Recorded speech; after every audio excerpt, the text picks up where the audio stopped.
তো চাচ্ছি না। আমি এখন কেমন করে আপনাকে বুঝাবো ঋণ কত ভয়ঙ্কর জিনিস। আপনি যে ব্যাংক থেকে 3-4 কোটি টাকার লোন নিয়ে রাখছেন, লাখ লাখ টাকা লোন নিয়ে বসে আছেন, দিব্যি সুখে বসে আছেন, এমন চিন্তায় যে আপনার মৌত হবে না। আর নবী সাল্লাল্লাহু আলাইহি ওয়াসাল্লাম সময়ে একজন মারা যাচ্ছেন, তিনি বলছেন তোমরা জানাজা পড়ে নাও, আমি জানাজা পড়তে চাচ্ছি না। মানে ঋণগ্রস্ত ব্যক্তির জানাজাও তিনি পড়তেন না। তারপরে একজন এসে বললেন, ইয়া রাসূলুল্লাহ, আমি তার ঋণ শোধ করে দিব, তার যা ঋণ আছে আমি শোধ করে দিব। তখন নবী এসে জানাজা পড়লেন সাল্লাল্লাহু আলাইহি ওয়াসাল্লাম। তো আপনার এই কোটি কোটি টাকা ঋণ শোধ করার লোক তো রেডি আছে নাকি? আছে না?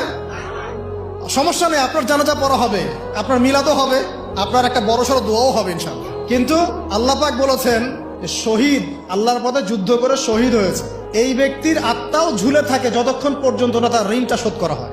এবার বলেন আমি কি বুঝাবো আপনাকে? আর কিছু বলতে হবে? তো এখন সেই দোয়া শিখাচ্ছি আপনাদেরকে, যে দোয়া শিখলে আপনারা ঋণ থেকে বাঁচবেন ইনশাআল্লাহ। কত দিবেন বলেন? আচ্ছা, হ্যাঁ, এই তো শুকরিয়া। দোয়া করবেন যেন আল্লাহ পাকের দিনটাকে আল্লাহর জমিনে প্রতিষ্ঠা করতে পারি।